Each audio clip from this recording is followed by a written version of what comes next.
Voz Andina Internacional presenta Observatorio Internacional. Un observatorio para examinar los desafíos actuales de la humanidad y las tendencias globales de discusión y soluciones. Observatorio Internacional. Marco Romero, su anfitrión, entrevista a académicos de la región y el mundo sobre temas estructurales y de coyuntura. Bienvenidos.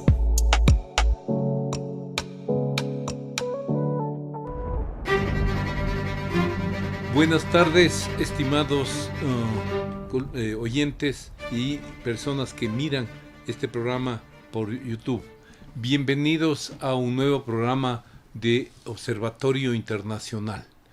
En esta tarde contamos con la valiosa y agradable cooperación del profesor Antonio Fernández, que es magíster en letras por la Universidad de Sao Paulo y candidato a doctor por la misma universidad. Él se encuentra actualmente en Quito haciendo sus estudios, avanzando sus estudios doctorales bajo el convenio entre la Universidad Andina Simón Bolívar y la Fundación las fundaciones Getúlio Vargas y Fiocruz, básicamente dentro de lo que constituye la Cátedra Brasil. Agradecemos también a estas instancias por permitirnos contar con su presencia acá. Vamos a abordar en este diálogo académico fundamentalmente un tema que es poco conocido en el país, que es el de la situación actual de los pueblos originarios de la Amazonía brasileña, y reflexionar un poco, aclararnos en eso. Agradecemos la ayuda que nos va a dar Antonio sobre los impactos que esos grupos humanos han tenido, en particular por la pandemia del COVID y sus efectos, y en segundo lugar por la política de dejar pasar de Bolsonaro, que dentro de su objetivo explícito de permitir la expansión del agronegocio en la Amazonía brasileña, traicionando una política o virando una política que Brasil tuvo, sobre todo en las administraciones de Lula y de Dilma, de apoyar a estos grupos humanos, a estas etnias originarias de la selva brasileña. Permitió la quema de la Amazonía, la deforestación masiva, la penetración de la minería ilegal, entre otras, desprotegiendo los derechos humanos de estas comunidades. Entonces, eso ha generado un impacto importante, aspectos de los cuales nos va a permitir conocer hoy día Antonio. Comenzando entonces con una primera pregunta, aunque si bien esto no es una entrevista, sino es un diálogo académico, como ustedes saben,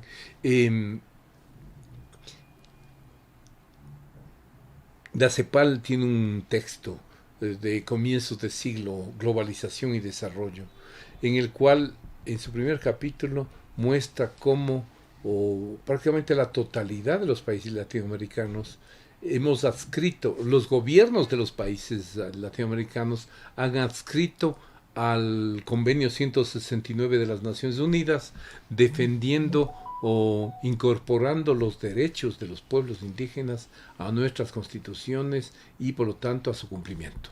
Sin embargo, eso no implica en absoluto que esos derechos sean observados en toda la región, y hay una diversidad de problemas, pero nos interesa en particular la situación de las etnias amazónicas brasileñas. Entonces, para arrancar, ¿cuál era la situación antes de que comience en marzo o 2020 el tema de la pandemia? ¿Cuál era la situación de los pueblos, de las etnias indígenas amazónicas en Brasil? Sí, profesor. Primeramente, muchas gracias por la invitación. Creo que el tema central hoy es lo de la minería. Bien. Entonces, si buscamos incluso estudios etnográficos, históricos sobre la Amazonía en Brasil, vamos a encontrar el tema de la minería como que el contexto de los conflictos entre indígenas y no indígenas a lo largo del siglo XX en Brasil y sigue ahora en el siglo XXI. Y lo comento porque, bueno, hay muchos factores para esto. Perdón, un Claro, detalle claro. ahí. ¿Es conflicto con minería ilegal o grandes empresas? Con los dos, Ujú. con los dos. Y el gobierno brasileño, el Estado brasileño, tardó mucho en crear, por ejemplo, órganos indigenistas en Brasil, ¿no? O sea, para que tengamos en cuenta, el primer órgano indigenista de Brasil surgió en 1908 tras una denuncia de genocidio en Brasil. Ya. En un congreso en Viena de americanistas, ahí hubo una denuncia de genocidio y tras esta bajo presión internacional se generó el primer órgano Al internacional. comienzo del siglo XX. Sí, Ujú. me parece que es reciente. Ya. ¿No? Y entonces, apenas con la Constitución de 88, Ujú. los indígenas son reconocidos como ciudadanos en Brasil. Antes de esto estaban como que bajo tutela del Estado para mediar estos conflictos. Ujú. Y entonces, sobre todo en la dictadura militar de Brasil, en los años 60 más o menos, Ujú. ahí había un lema de Brasil en respecto a la Amazonía. Sería que había que integrar económicamente, integrar demográficamente con no indígenas la zona para no entregarla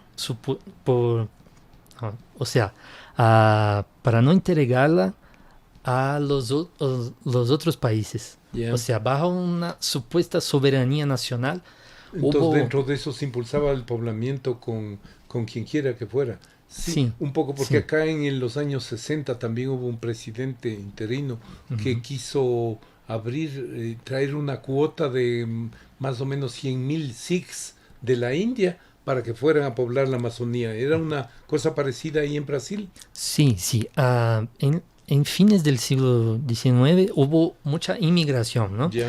Y ahí en los 60, ya en siglo XX, hubo migración de personas del centro y del sur Ah, de ya. Brasil, del noreste también, Ujú. pero sobre todo del sur de Brasil. O sea, la Amazonía brasileña ha sido una zona que recibía migrantes del resto del país históricamente, o sea, los Sí. desplazados, los que no tenían posibilidades en Sao Paulo, en Río, en el sur, en el nordeste, veían como una opción de vida su migración a la Amazonía. Exactamente, pero en malas condiciones, ¿verdad? O sea, la minería, como ustedes saben, funciona, por lo menos en Brasil, cuando se arma un campo de concentración Ujú. y que genera otros desplazamientos y Ujú. en malas condiciones de trabajo. O sea, fue atractivo para personas que, como comentó usted, o sea, personas que no tenían muchas oportunidades, fueron entonces atraídas por la minería ilegal, sobre todo Ya, en Brasil. Y hubo una situación que creo que vale la pena subrayar en los 80, ¿no? Que fue una intervención militar llamada Canal Norte de Brasil. En portugués sería Calha Norte, ¿no? Y ahí fue un momento en que el Estado brasileño tuvo en cuenta que ya no tenía control de las fronteras y que la minería ilegal ya estaba acoplada a algunas alas del narcotráfico, sobre todo en la frontera de Brasil con Colombia y Venezuela. Y entonces, Perdón, pues sí, eso significaría que la presencia del Estado brasileño es frágil, incluso en un país tan grande con, en principio se creería una mayor consolidación del Estado nacional, no tiene presencia en todas las zonas fronterizas de la Amazonía, tan enorme que es la región. sí, esta presencia estuvo más fuerte después de esta intervención del Ya. Canal Norte. Bien. Pero, de hecho, profesor Marco, podemos decir que en el imaginario de la población brasileña, la Amazonía es como si fuera una barrera a la integración. Es como si fuera ahí un problema para la integración.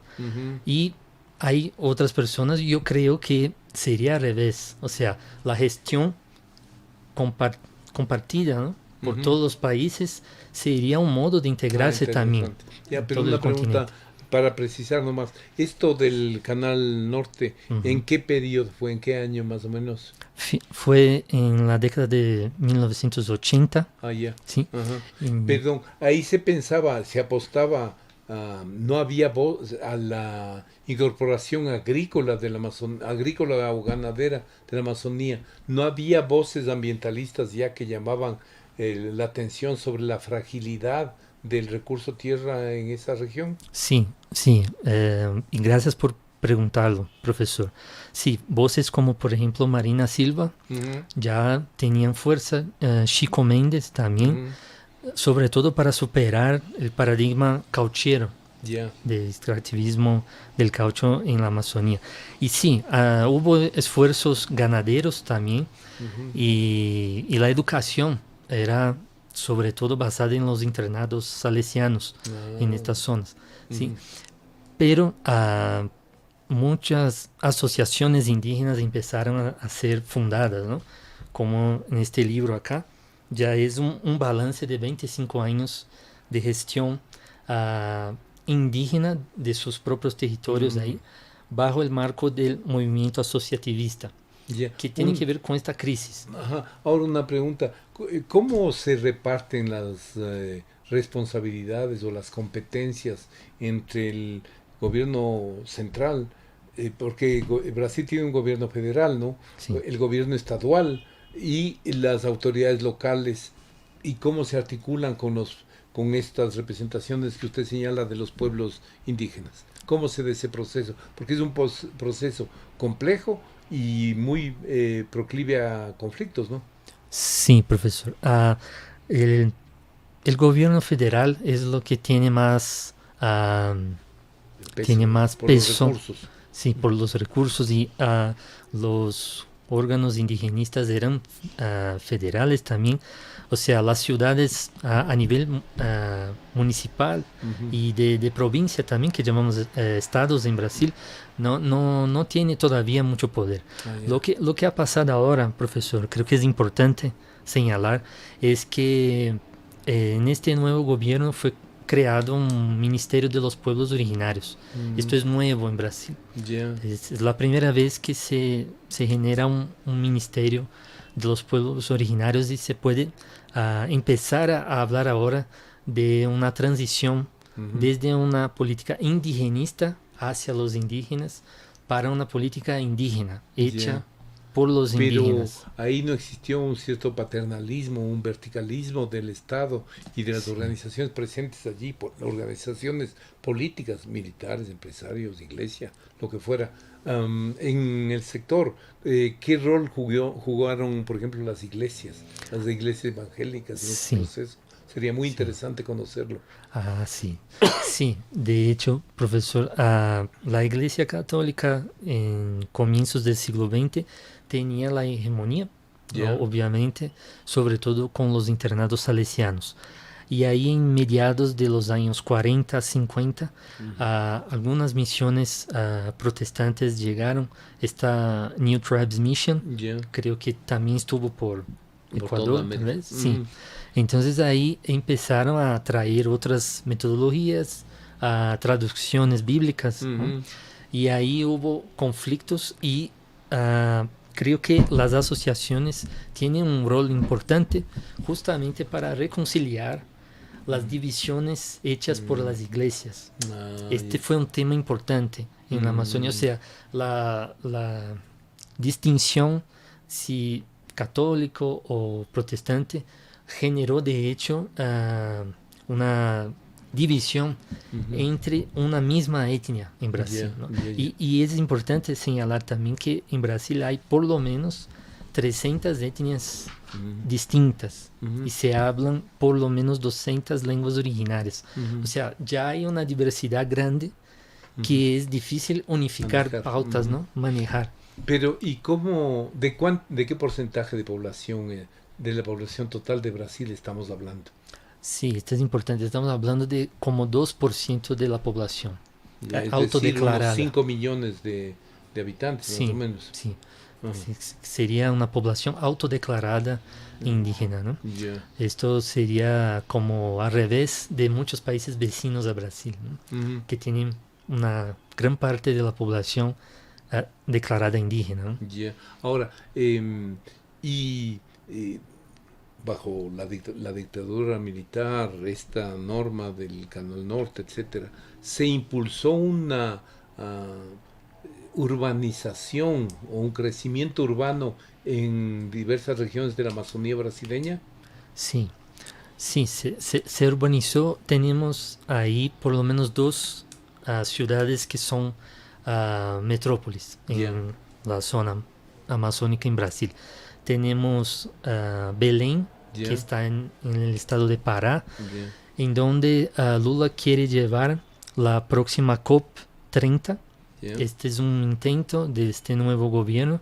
Participaron de la COP en Egipto en Ya. noviembre del año pasado. Quieren llevarlo a Pará, que es un estado importante amazónico y una capital importante que sufrió muchísimo con la pandemia es Manaus. Ujú. Esta ciudad de Manaus sufrió con la crisis de ausencia de oxígeno hospitalario, ¿no? Y ahí con el gobierno anterior hubo una demora que no sabemos muy bien si fue propositada o no para llevar estos equipos, para estos aparatos, ¿no? Para evitar, ¿no?, más muertes Ujú. a lo largo de la pandemia, ¿no? Ujú. Y todavía se están empezando investigaciones sobre esto, si hubo desvío Ya. de insumos o no. Ujú. O sea, Manaus es una metrópoli indígena con gran parte de su población de personas indígenas que salen de pueblos ribereños sobre todo y se van ahí trabajar en esta ciudad, Manaus. Ya. ¿Y la actividad principal ahí qué es? ¿El comercio básicamente o qué otro Sí, sector? el comercio es lo más importante. Ahí lo que se llama zona franca de Manaus, y Ya. ahí hay una zona muy comercial con menos impuestos para las empresas. Y usted, recordando el famoso proyecto Manta Manaus, ¿cómo se veía desde Brasil ese famoso proyecto? ¿Tenía viabilidad? ¿Era apreciado por ambos pueblos o no? ¿O era simplemente una construcción burocrática modernizante? ¿Cómo le ve usted? Sí, yo creo que todos los intentos de fomentar la economía local son interesantes para la región. Ujú. Son interesantes y teniendo en cuenta este movimiento asociativista, ya hay muchas asociaciones que desarrollan proyectos de cadena de valor, Ya. ¿no?, desde sus pueblos, ¿no? O sea, todos estos proyectos son interesantes. ¿Conoce algún caso interesante que pueda mostrarnos o enunciarlo más o menos? Porque yo me recuerdo, hemos tenido estudiantes peruanos de la vertiente amazónica peruana, estudiantes de acá también, y por ejemplo, en temas como las medicinas naturales derivadas del aprovechamiento de especies vegetales, de cortezas de árboles, etcétera, han crecido un poco, pero con unas restricciones en términos de las posibilidades de tener un capital suficiente para, qué sé yo, incursionar con formatos más aceptables en los mercados urbanos o más aún fuera, incluso en el mundo, o de la sangre de drago, de ese tipo de productos. ¿Cuál es la experiencia en el caso brasileño? ¿No es lo mismo? Sí, podría señalar para ustedes la experiencia del pueblo Baniwa, que es un pueblo que acompaño ya hace algunos años. Ya. ¿En qué estado está eso? Está en el estado de Amazonas. Ya. ¿Sí? Entonces, ellos están en una municipalidad que se llama São Gabriel da Cachoeira. Es la ciudad más indígena de Brasil en términos demográficos, ¿no? Yeah. Entonces, los Baniwa, por ejemplo, tienen proyectos de cadena de valor con artesanías, que es lo más fuerte de muchas etnias de Brasil, y tienen también proyectos con la venta de ají. Yeah. Un ají que se puede llevar en los aeropuertos y lo están exportando para otros países también. Y toda esta investigación sobre los tipos de ají, ¿no? ¿Cuál sería el tipo de ají para cómo sabe la cocina brasileña o otras cocinas? Toda esta investigación fue hecha en las escuelas indígenas del pueblo Baniwa, ¿no? O sea, hubo una alianza importante de investigadores, sobre todo los que están interesados en las etnociencias, ¿no? Etnobotánica, etnofarmacología, ¿no? Entonces, desde este tipo de alianza entre universidades y asociaciones, organizaciones no gubernamentales, los Baniwa hoy venden este ají, por ejemplo, y lo venden en muchos sitios. O sea, en São Paulo, en la capital, hay supermercados que la venden, este ají. Ahora, y a un buen precio. Pero en términos de sus exportaciones todavía no son un rubro significativo. Sí. O en ingresos para los pueblos tal vez sí, pero en significación frente al total no mucho. No mucho, todavía no. Todavía están intentando tener presencia a nivel nacional. Lo exportan, pero a nivel nacional toca expandir más. No, con que cubrieran el mercado brasileño tendrían ya una solidez muy grande, ¿no? Ahora, una cuestión. Entonces, ¿cuál es la situación así antes de la pandemia, antes de Bolsonaro incluso, una especie de balance del nivel de deforestación amazónica? ¿Cómo lo calificaría usted? ¿Cómo estaba la...? Sí. Esto es importante, profesor, porque podemos decir que la deforestación se bajó cuando tuvimos el primer gobierno de Lula. Después se alzó un poco más, ¿no? Y a lo largo de la pandemia el crecimiento fue terriblemente grande, ¿no? Fue, bueno, no tenemos palabras para decir. Lo que pasa es que la minería siguió como una forma económica de muchas de estas personas que migraban a la Amazonía. Y podemos decir que si comparamos con los gobiernos anteriores de Lula, solamente ahora él tiene una agenda de diplomacia ambiental. O sea, acá, por ejemplo, estamos en un trabajo de diplomacia cultural, pero igualmente nos interesa saber sobre lo que está pasando con la diplomacia ambiental, justamente porque el gobierno anterior fue mal ejemplo mundial sobre la deforestación. Y incluso estábamos hablando hace una semana sobre este encuentro de Lula con el canciller alemán Scholz. Sí. ¿Sí? Y entonces ahí muchas personas se preguntaban sobre la posición neutral de Brasil, por ejemplo, en la guerra de Ucrania. Pero lo que nos parece central de este nuevo gobierno es que va a poner la diplomacia ambiental como central en su gobierno. O sea, va a intentar tener buenas prácticas de gestión ambiental, bajar la deforestación al máximo que se pueda. Incluso hay una meta de cerrar la deforestación en 2030. Esto es de este nuevo gobierno. O sea, esta es una salida para intentar captar recursos financieros de lo que se llama en Brasil el Fondo Amazonía. El Fondo Amazonía es una especie de captación de recursos de países más ricos. Ahí está, Alemania ya está. Entonces, por esto el encuentro con Scholz fue importante. Noruega también está. Y además, ya otros países ya han señalado apoyo para aportar. Lula estuvo con Biden el viernes pasado. Biden ya señaló también, ya tiene ahí una idea de aportar con algún valor para este fondo. Y también Inglaterra y Francia. Y vale señalar que Inglaterra y Francia tienen las Guyanas ahí también como territorios que les pertenecen, ¿no? Ujú.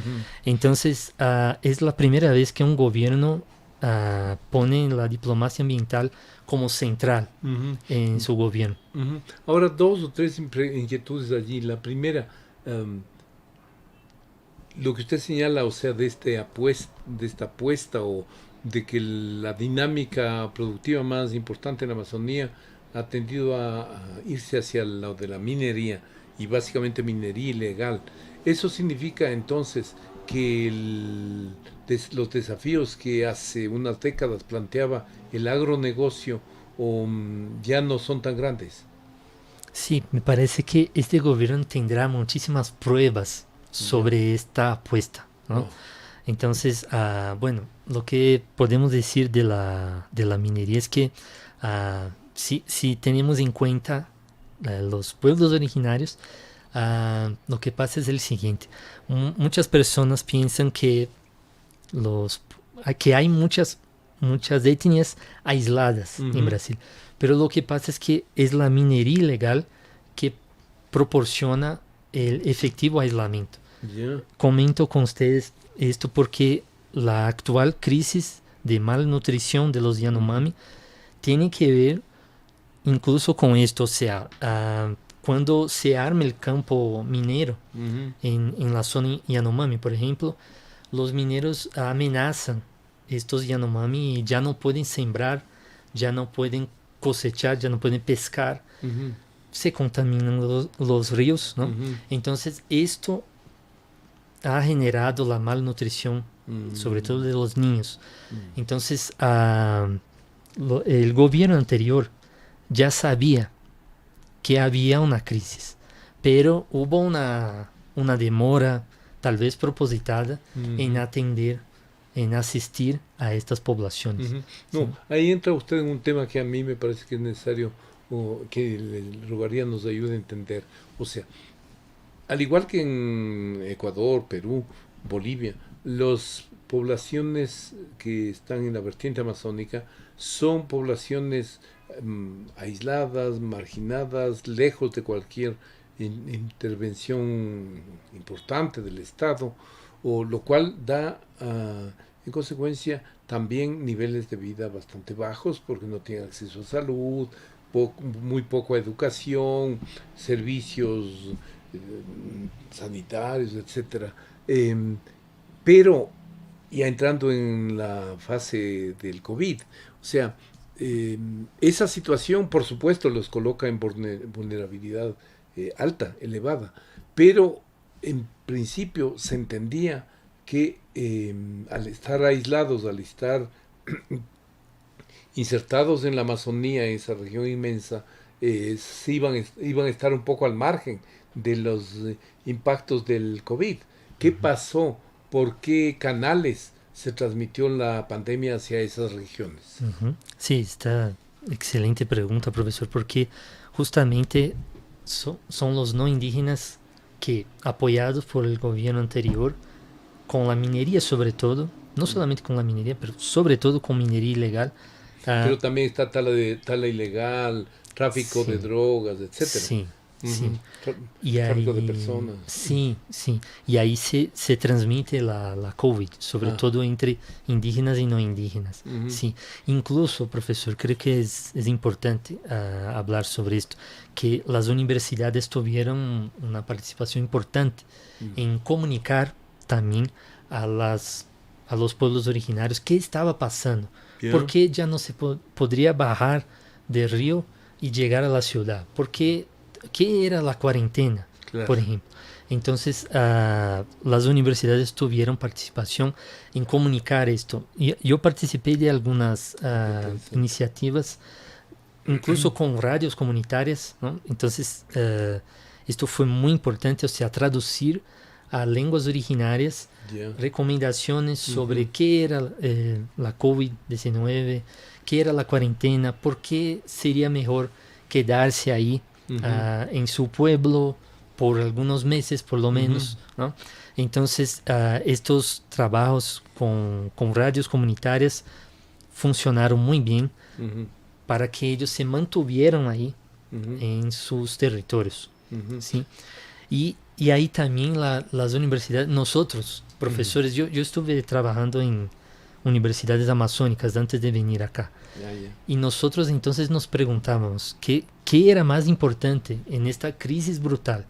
Enseñar prioritariamente los contenidos, o sea, enseñar a los estudiantes indígenas, por ejemplo, antropología clásica, Ujú. o enseñarles la alta cultura, alta literatura, o enseñarles Cómo defenderse frente cómo a lo que la nueva defenderse situación. y formas de sistematizar conocimientos, porque Mm, los ancianos también se estaban muriendo ujú, con la pandemia. ujú. Y cómo entonces manejar bien escritura, la Mm, radio, el para evitar video. que se pierda también esos Sí, patrimonios sí, incluso porque tenía medicinas propios, que claro. sí, Mm, tal vez no iba a curar a nadie, pero estaría bien para fortalecer la inmunidad de estas ya. personas. Ujú, ya.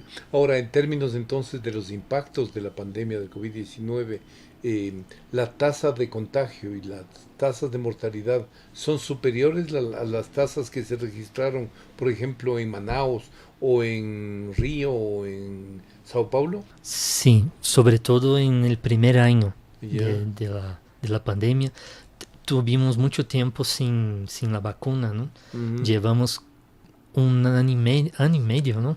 Para ujú, vacunarnos ujú. para vacunarla en Brasil. Sí, Ya. tardamos mucho.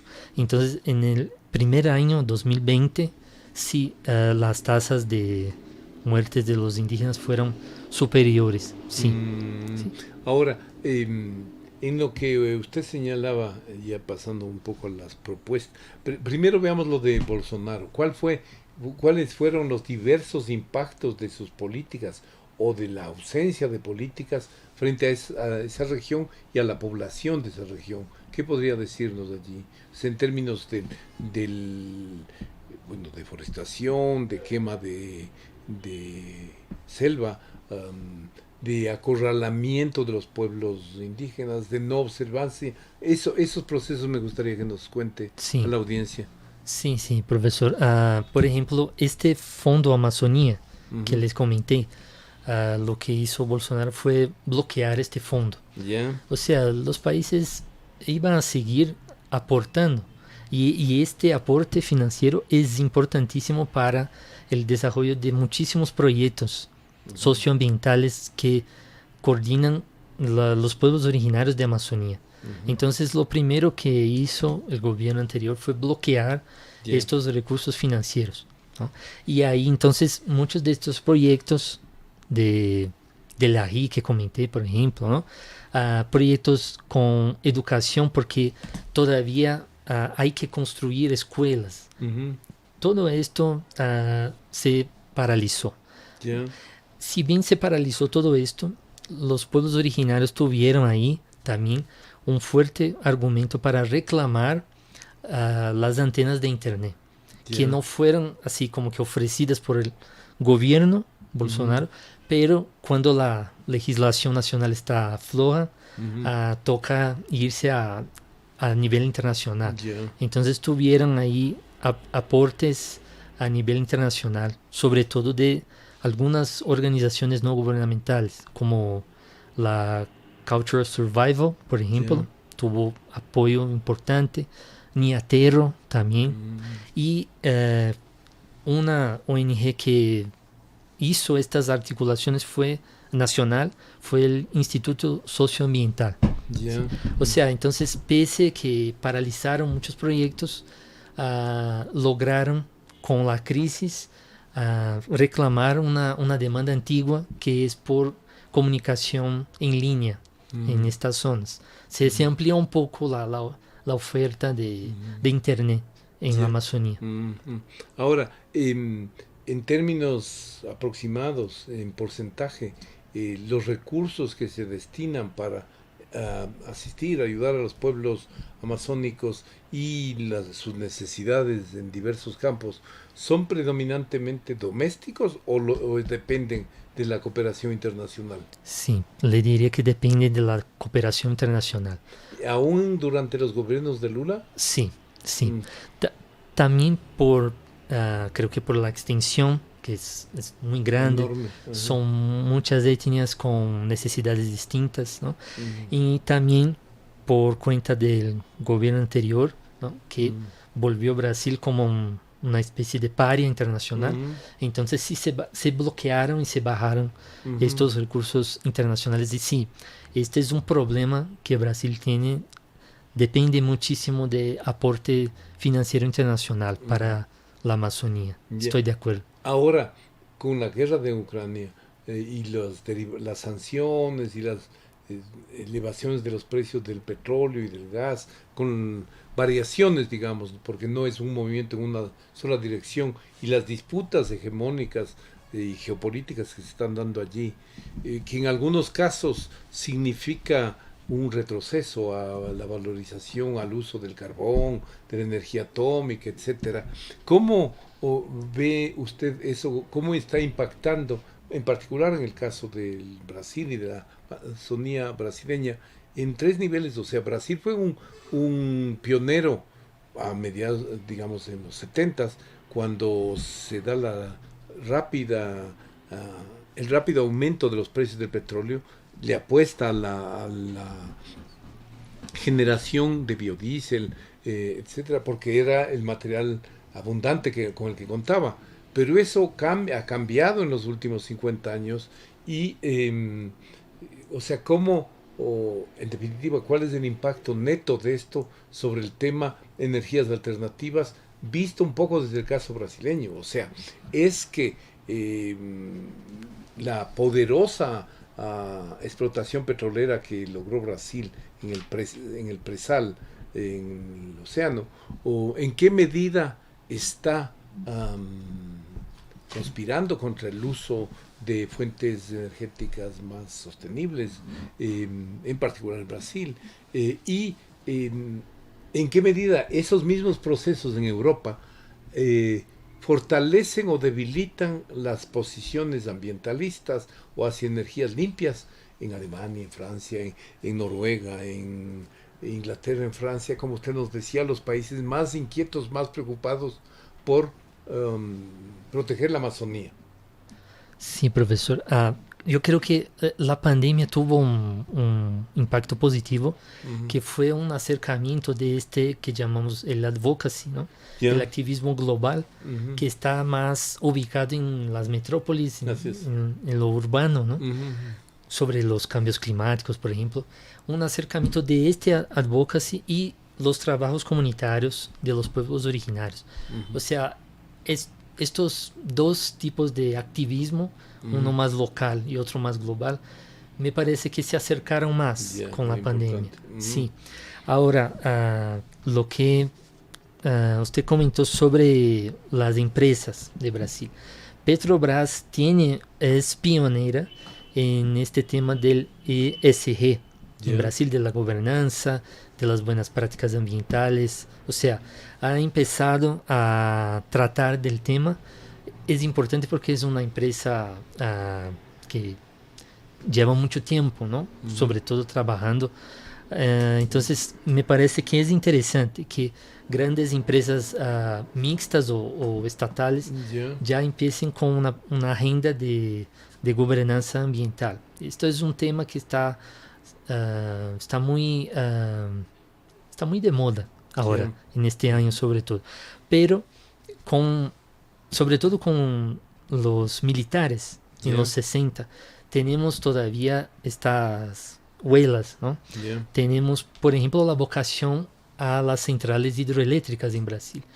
O sea, todavía hay en el imaginario de que la Amazonía sería una fuente para más hidroeléctricas, por ejemplo. Y otro tema que es importante es que estas poblaciones, que son en gran parte ribereñas, ellas todavía no utilizan energía renovable. O sea, muchas de ellas tienen las termoeléctricas como principal fuente de energía eléctrica. Incluso hoy es 14 de febrero, es el Día de la Energía Eléctrica, para la concientización, ¿no? O sea, del uso de la energía eléctrica. Entonces, en muchas de las comunidades amazónicas indígenas se utiliza la quema de la gasolina para las termoeléctricas todavía. Y con estos recursos financieros del Fondo Amazonía, por ejemplo, ahí sí tenemos iniciativas, tenemos proyectos de energía eólica, ¿sí? Y de las placas solares también. Esto ya ha empezado, sobre todo a lo largo de la pandemia.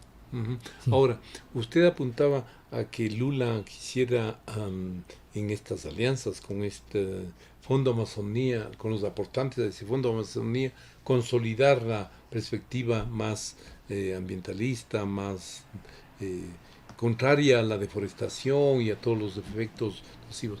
¿Cómo eso, digamos, un prerequisito para que eso pueda lograrse es cortar eso que Bolsonaro fortaleció, como es este sentimiento, digamos, de un nacionalismo, o en el sentido de cuestionar a los países más ricos, como forzando a un país en desarrollo como Brasil a evitar el uso de sus recursos naturales de forma brutal, cuando es de los países que comparativamente emite menos gases de efecto invernadero y por lo tanto no debería estar constreñido en el uso de sus recursos naturales. ¿Cómo se ve eso un poco en Brasil y sobre todo en las élites militares? Sí, esto es un tema importante porque, como usted sabe, los militares siempre han protagonizado la historia de Brasil, sea por golpes o por estas intervenciones, ¿no? Entonces hay alas militares que siguen con el gobierno anterior, ¿no? Y hay alas militares que estuvieron muy decepcionadas, sobre todo con lo que pasó en enero en Brasil, con el intento del golpe. ¿Sí? Entonces, creo que incluso para las personas que son más progresistas en Brasil, es necesario estudiar más el recorrido de los militares para comprender mejor nuestra formación también. Esto creo que es importante y hay mucha documentación sobre esto, ¿no? O sea, por ejemplo, acá hay una novela, ¿no? Que me gustaría señalar. Está El Cuarup, de Antonio Callado, ¿no? Esta es una novela histórica que trata de un cura que tenía una mirada muy utópica sobre los pueblos originarios, sobre la Amazonía, y cuando se va allá a trabajar en el río Xingu, que es al sur de la Amazonía brasileña, él entonces ahí tiene la realidad que son los conflictos entre indígenas y no indígenas, el escenario de algunas guerrillas también de Brasil en contra de los militares, ¿no? Y el acto del golpe militar, o sea, la queda de João Goulart, todo está así como que documentado de una manera más literata en esta novela El Cuarup, que el Cuarup es un nombre de un ritual fúnebre de muchas etnias del sur de la Amazonía. Entonces, por esto es un testigo de la muerte, de la muerte de muchos procesos ahí, ¿no? Y ahora, sobre el carbono, creo que todavía es muy controvertido y tal vez todavía no exista un consenso, incluso dentro de este mismo gobierno actual, sobre cómo tratar del tema, porque incluso hay algunas asociaciones indígenas que intentan beneficiarse del proyecto RED, ¿no? Que es la disminución del carbono en la zona, ¿no? Hay ONGs que también captan recursos financieros por este tema del carbono. Entonces, de hecho, es un tema muy controvertido y creo que a nosotros brasileños nos toca más madurez también en cuanto republicanos también. Creo que todo lo que ha pasado en el gobierno anterior puede ser muy didáctico para nosotros brasileños, tal vez para Sudamérica como un todo, ¿no? Como experiencia. Sí, para también saber que, hubo una quiebra importante tal vez ante la hegemonía del partido de Lula, ¿no? Creo que fue una quiebra importante también. Y ahora toca esta madurez como que a respetar otras ideas sobre Brasil, otros proyectos, pero sin intentos de golpe, ¿no? Ya. Ahora, hay una pregunta como economista, o sea, ¿en qué medida, cuál es la matriz productiva que se mira como la más adaptada a las condiciones ecológicas, poblacionales, demográficas, etcétera, y sobre todo de los recursos naturales de la Amazonía? ¿En qué está pensando Brasil o qué cambió entre Bolsonaro y Lula ahora? Sí, te agradezco, profesor, por esta pregunta, incluso porque creo que no la respondí sobre lo del agronegocio. Sí, creo sí, que perdón. tiene que ver con esto. Sí, agradezco por la pregunta. O sea, hay una ministra de este nuevo gobierno de Brasil que es Simone Tebet. Yeah. Simone Tebet, en consonancia con Marina Silva, lo que ellas intentan, por lo menos en sus declaraciones, es modernizar el agronegocio, o sea, volverlo más sostenible, modernizar desde este escenario internacional, ¿no? O sea, de buenas prácticas ambientales en esta agroindustria. No sé si lo van a lograr, pero este es el proyecto. O sea, Simone Tebet está en el Ministerio de la Economía, ¿no? Está ahí en el Banco de Desarrollo, el BNDES. En BNDES, sí, gracias. Y Marina Silva está en Medio Ambiente. La idea es que los ministerios también se comuniquen más. O sea, Ministerio de los Pueblos Originarios con Medio Ambiente y BNDES también. Y creo que el reto más tenaz es de tener una buena relación con el agronegocio en este intento de modernizar, o sea, que haya más intercambio con buenas prácticas de la agroindustria de otros países, con menos insumos de agrotóxicos, por ejemplo. No, este tema me parece muy interesante y es el que quizás más me apasiona a mí, o sea, porque esa modernización implica, por ejemplo, introducir el uso de drones y ese tipo de cosas que de una u de otra manera terminan desplazando empleo, no precisamente en una región en la cual la oferta de empleo sea muy abundante. Entonces, ahí me parece que hay una contradicción complicada. Y esas modernizaciones y peor aún en la Amazonía, casi siempre tienden a estar asociadas a un mayor uso del paquete tecnológico que las empresas multinacionales del agronegocio impulsan, ¿no? Entonces no le veo muy claro por dónde, cuál va a ser la diferencia, la impronta de un régimen Lula que pretende ser todo lo contrario a eso, ¿no? Sí, me parece importante, profesor, incluso porque hay personas que interpretan la posición neutral de Brasil ante la guerra por cuenta también de los insumos de insumos agrícolas, ¿no? En general, pero sobre todo agrotóxicos de Rusia. O sea, hay muchas contradicciones en este plan de hecho. O sea, además de las pruebas que va a tener con el conservadorismo también del agronegocio, hay inconsistencias en el proyecto. El agronegocio no es también la base de apoyo económico, de financiamiento para los grupos de ultraderecha en Brasil. Sí, en parte sí. O sea, la esperanza sería personas como Simone Tebet, por ejemplo, que conoce bien la zona ganadera del centro de Brasil, tiene su base política ahí, pero sí, de hecho, el agronegocio tiene una ala de extrema derecha que sigue, o sea, para los que piensan que el bolsonarismo se murió, no, él sigue. Él sigue y tal vez se va a reformular, ¿no? Y sí, de hecho está concentrado en una ala del agronegocio. Ahora, ¿y cómo resolvieron o siguen sin resolver los temas asociados, por ejemplo, a esas inmensas concesiones de territorio o compras de tierras, de acaparamiento de tierras, que si bien en décadas pasadas hace algún tiempo atrás, Volkswagen, Benetton, etcétera, tuvieron el Brasil. ¿Se revistieron esos en los gobiernos Lula? ¿Están intactas? ¿Tienen perspectivas de seguir creciendo esa tendencia de acaparamiento de tierras? ¿Cómo ves eso? Sí, yo creo que sigue esta tendencia y ahora la idea es como que mezclarla un poco con empresas que trabajan de modo más suave en el territorio. O sea, la industria de farmacología, por ejemplo, ha crecido bastante en Brasil.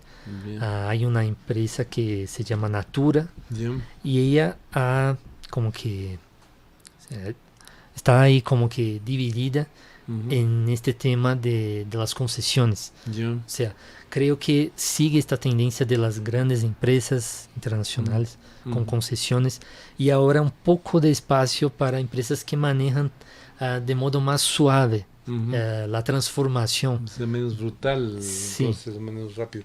Ahora, una cuestión que me parece particularmente importante. El programa Hambre Cero se concentró en el nordeste brasileño, no en la Amazonía, ¿no? Sí, sí.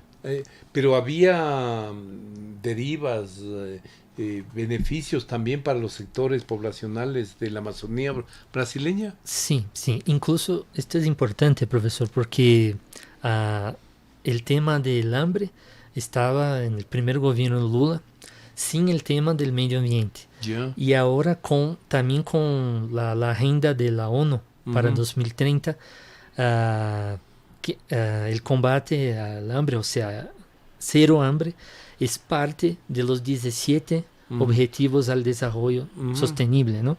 Entonces sí, me parece que lo que pasa ahora es que la idea de este nuevo gobierno es acoplar el hambre cero a los temas de desarrollo sostenible en general. O sea, por esto también la Amazonía es tan central. Ahora pero de hecho muchas personas fueron beneficiadas en la Amazonía también. Pero ahí hay otro tema con los pueblos originarios que sería de los cambios que programas de asistencia como el Hambre Cero tuvieron en las dinámicas de estas poblaciones. O sea, algunas se volvieron muy dependientes de estos aportes de programas sociales. Para bien o para malo, hubo cambios. Entonces ahora todavía estamos evaluando lo que pasó. O sea, hay investigaciones, sobre todo con metodología etnográfica, sobre este tema. Cómo el hambre cero afectó, por ejemplo, los pueblos originarios en Amazonía. Todavía se está evaluando esto. Ahora, ¿en qué medida los ODS y su aplicación por todos los gobiernos, pero en particular por el gobierno brasileño, es un proceso que pasa o que está dependiente de los ciclos económicos, en particular de los productos primarios? Porque por ahí, y entonces allí me interesaría escuchar su criterio, la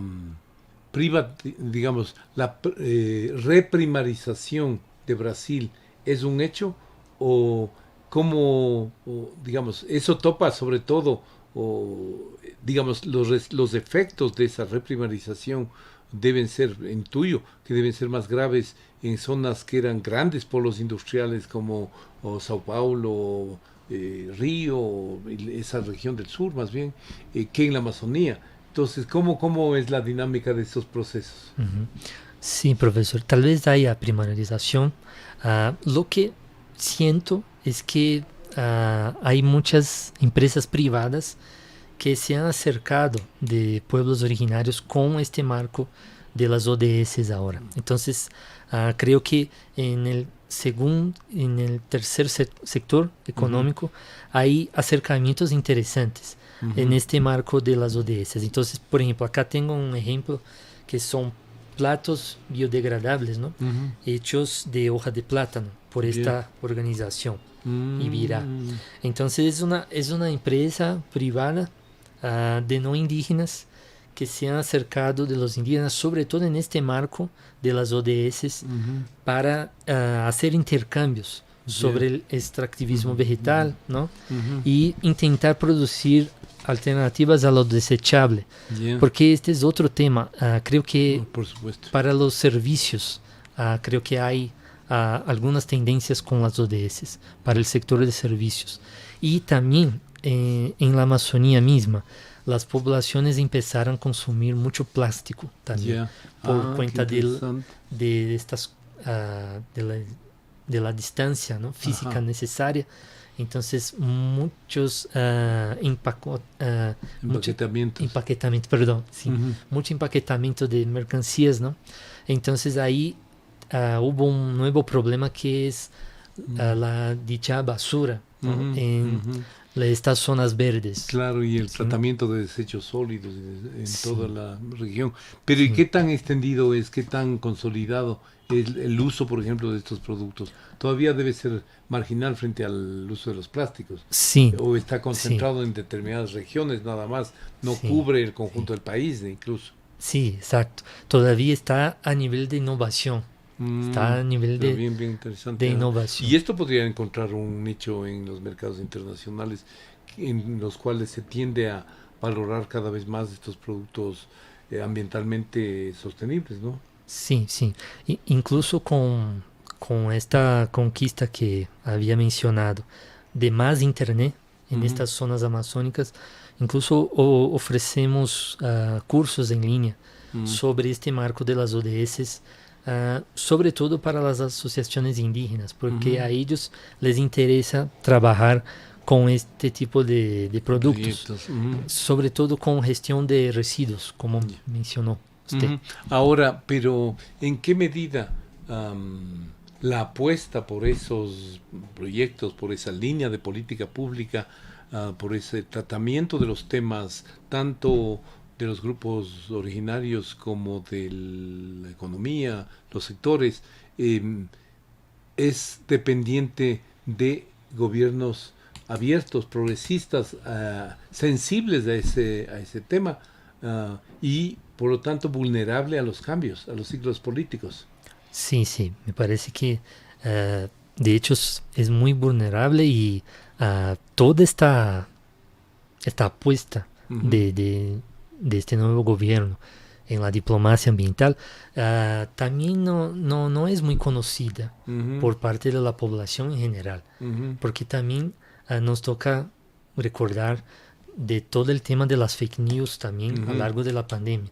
O sea, lo que estamos hablando acá, muchas personas de Brasil no tienen idea de lo que es la diplomacia ambiental de este nuevo gobierno. Entonces, de hecho, las poblaciones, además de los cambios políticos, ¿no? de nuevos gobiernos, están en otras burbujas también. Entonces es difícil comunicar y debatir también. De hecho, creo que falta a nosotros brasileños esta madurez que comentaba del republicanismo, ¿no? También nos falta todavía. Ahora, el modelo federal está intacto, consolidado, no se han generado tensiones con algunos de los departamentos, particularmente las regiones amazónicas, las más alejadas, o Paraná, que es bastante de derecha, entre otros de lo que he conocido. ¿Hay tensiones en ese modelo o está consolidado? Sí, profesor, es importante porque creo que la tensión fue cuando hubo el 8 de enero, ¿no? Ahí sí hubo tensión por el modelo porque parte de la extrema derecha echa la culpa al poder judiciario en Brasil. Entonces ahí hay cierta tensión, pero gran parte de la población brasileña me parece que es ordera, que no cayó bien a gran parte de la población lo que pasó en 8 de enero con el intento del golpe, ¿no? Entonces ahí sí hubo una inseguridad de los poderes, si estaban o no avalados, ¿no? Por el intento del golpe, pero después creo que han hecho una buena comunicación entre los tres poderes, ¿no? Ahora, pero de hecho, ¿no evidencia eso también la otra vulnerabilidad histórica no solo de Brasil, sino de todos los países latinoamericanos, de tener a los militares como árbitros finales, definitivos de lo que sucede. Sí, sí. Incluso es un tema ahora en Brasil, sí. Sería necesario que los militares tengan derecho a ser candidatos, ¿no? A la política representativa, por ejemplo, ¿no? Sí, este es un tema que está muy en boga en el país ahora y también creo que, o sea, creo que estamos en un sendero ahora hacia una madurez sobre el tema, porque también, de hecho, los militares tienen importancia, sobre todo para la soberanía de las fronteras amazónicas, ¿no? Ahora, en cambio, lo que los extremistas quieren es otra cosa, ¿no? Y a veces quieren formas de golpes más suaves también, ¿no? O sea, con los militares al lado, pero sin jugar el rol central, sin ser los protagonistas fundamentales. Exacto. Sí, esto. Ahora, en definitiva, entonces, pero, perdón, estos procesos del intento de golpe, el ataque a las instituciones que hizo Bolsonaro en su tiempo, no han terminado debilitando a la institucionalidad política y estatal en Brasil. Sí, sí, creo que generó muchísimas tensiones, ¿no? Y creo que ahora este nuevo gobierno tendrá muchísimas pruebas porque también intentos de comunicar mejor los tres poderes a veces son interpretados por la oposición como intervencionismo también. O sea, por ejemplo, la acción del Ministerio de la Justicia ante a los que, los que atacaron el Congreso por la oposición, esto es interpretado como intervencionismo. O sea, de hecho, ha debilitado un poco la situación y creo que nos toca, en cuanto brasileños, intentar tratar con madurez lo que sería el modelo más republicano para convivir con estas diferencias, ¿no? O sea, la persona tiene derecho de votar por un candidato de derecha, pero que no sea con intentos de golpes a diario, ¿no? Ahora, y para ir terminando ya, el tema de, entonces, las últimas 3 elecciones en Brasil muestran que también en ese país está presente algo que, bueno, sucede a nivel global, una creciente polarización ideológica, a veces muy radical en términos de la apuesta por un liberalismo económico a ultranza, neoliberalismo, como quieran, y versiones un poco más keynesianas, neokeynesianas de políticas públicas. Eso está presente en Brasil en forma brutal. Sí, me parece que sí. Y creo que el gran problema es la difusión de las fake news. Es que es como que... Pero y el rol de las grandes cadenas que tiene Brasil, o Globo, etcétera, ha jugado un papel central en alimentar esa polarización. Sí, sí. Me parece Entonces, que... ¿cómo va a enfrentar Lula eso? ¿Cómo va a tratar de bajarle las tensiones, de armar más consensos? ¿Cómo ves tú ese proceso? Sí, sí. Yo creo que tal vez una suerte de este nuevo gobierno es que el gobierno anterior fue muy problemático con los medios de comunicación en general. O sea, trató mal a los periodistas. Entonces, incluso medios como la Globo, que tiene muchísimo poder en Brasil, cambiaron un poco la mirada hacia un republicanismo más centrista, más abierto, ¿no? Y esto creo que beneficia al nuevo gobierno, ¿sí? Entonces, también por muchos méritos del gobierno anterior, creo que el gobierno actual puede comunicar mejor lo que está pasando, tener más transparencia también, porque tiene apoyo de más medios de comunicación. Porque el gobierno anterior tenía como que medios independientes, o sea, el presidente tenía sus live streams, creo que todos los jueves, y ahí tenía sus seguidores. O sea, él como que declaró un conflicto abierto con los medios de comunicación, y creo que esto fue problemático para su propio gobierno.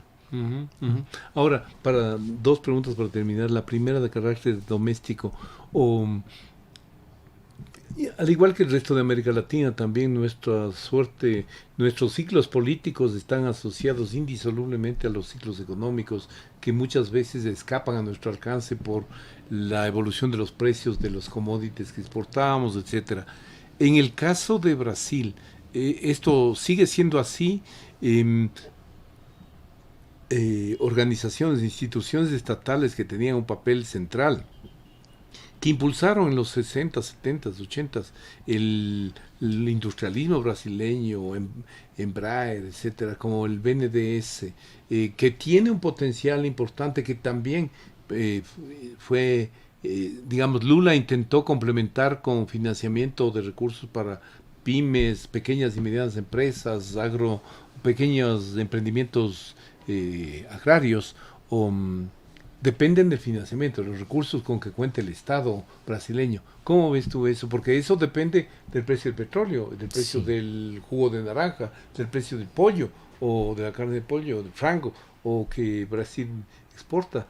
Entonces, esa vulnerabilidad externa amputa o limita las posibilidades, los márgenes de maniobra para un gobierno como el de Lula, ¿no? Sí, estoy de acuerdo, profesor. Como ciudadano, no soy experto, ¿no?, en economía, estoy lejos de esto, pero como ciudadano, de hecho, ya me percaté que este nuevo gobierno va a intentar manejar mejor que el gobierno anterior el precio de la gasolina, por ejemplo, que sería una medida que afecta a toda la población. ¿Maneja la posibilidad de algún tipo de subsidio? Sí, sí. Mantener las desoneraciones que hizo el gobierno anterior, de modo tal vez poco responsable por las elecciones, mantener estas desoneraciones y sí, cambiar las metas de inflación también desde el Banco Central. Esto se ha hablado muchísimo por Fernando Haddad, también que está en el Banco Central ahora. Y por último, o sea, Brasil, digamos, en lo que lleva al nuevo gobierno, ha mostrado claros signos de que busca retomar un rol activo, propositivo, importante de Brasil en el escenario no solo regional latinoamericano, sino a nivel global, con el BRICS, con sus iniciativas dentro de ese plano o en otros. Y eso es muy, muy importante, creo que vale destacarlo, pero eso no va a estar también limitado por las enormes demandas del manejo de la agenda doméstica. ¿Cuál sería su visión al respecto? Sí, seguramente. Incluso sabemos que hay alas de la extrema derecha que demonizan todos los organismos internacionales, ¿no? Como si fueran los enemigos de la soberanía nacional. Entonces esto pasa también en Brasil, sobre todo la oposición. La oposición a este nuevo gobierno también tiene este argumento, o sea, que el gobierno actual puede como que abrirse demasiadamente a la agenda internacional. Sí, entonces sí, es difícil, y creo que la apuesta es muy... Si sale bien esta apuesta de la diplomacia ambiental, es algo muy cirúrgico. Claro. Porque tiene mucho riesgo de que no salga bien. Por toda la mala información que recibe la población en general. Pero por lo general la percepción, ahí me interesaría saber su percepción, o sea, en el caso de Estados Unidos, la inmensa mayoría de la población básicamente se interesa en los temas de agenda interna. ¿Es lo mismo en el caso de Brasil? Sí, seguramente. Estos temas del medio ambiente que estamos hablando acá, por ejemplo, es como considerado un tema de clase media, clase alta, ¿no? Clases más universitarias, ¿no? Personas que están en los medios universitarios, ¿no? Todavía, como decimos, todavía el advocacy está lejos de la población en general, de los trabajos a diario. De la cotidianidad. Sí, ahora sí. Entonces, ahora sí, para concluir, el éxito que pueda tener Lula y su gobierno en impulsar el cumplimiento de los derechos de los pueblos amazónicos, sus políticas, por ejemplo, la que se señaló de cerrar la Amazonía a más expansión productiva, etcétera, pasa en gran medida por un apoyo tanto de las instituciones militares, policiales, que actúan en el territorio, como contra la minería ilegal, defendiendo los derechos de los pueblos, etcétera, como de los militares que defienden los sectores fronterizos. O sea, un gran consenso nacional de priorizar ese como un objetivo nacional, ¿no? Sí, sí. Incluso han hecho ahora una misión en contra de la minería ilegal en Brasil. Así en los noticieros sí. internacionales estaba ese como un emprendimiento reciente, ¿no? Sí, hace ayer como, o 2 días atrás. Sí, hace como una semana han hecho muchas expediciones para incluso expulsar o prender mineros que estaban en territorios indígenas, ¿no? Y creo que a lo largo de todo el mes de enero, los esfuerzos del gobierno fueron justamente de buscar un consenso a nivel militar para que apoyen al nuevo gobierno. O sea, todo el mes de enero, tal vez ahora sigue, pero ya hay una imagen de que ya está más pacificada la situación militar. Ya se cambiaron incluso los puestos, los jefes, ¿no?, de los militares, y ya hay una imagen de que ya se comunican bien con el nuevo gobierno. Incluso el vicepresidente del gobierno anterior ya había señalado que era necesario más republicanismo en Brasil. Ya había como que peleado con Bolsonaro también. Muy interesante. Muy bien, agradecemos al profesor Antonio Fernández. Esperamos que no sea la última oportunidad que conversamos. Como él va a estar por acá, por Quito, por Ecuador, estaremos conversando nuevamente. Espero que ustedes hayan apreciado los elementos que se han aportado en este programa. Muchas gracias y hasta una próxima oportunidad. Muy amables. Marco Romero, anfitrión del programa Observatorio Internacional, les agradece su sintonía a este programa. Observatorio Internacional, una producción de Voz Andina Internacional. Hasta pronto.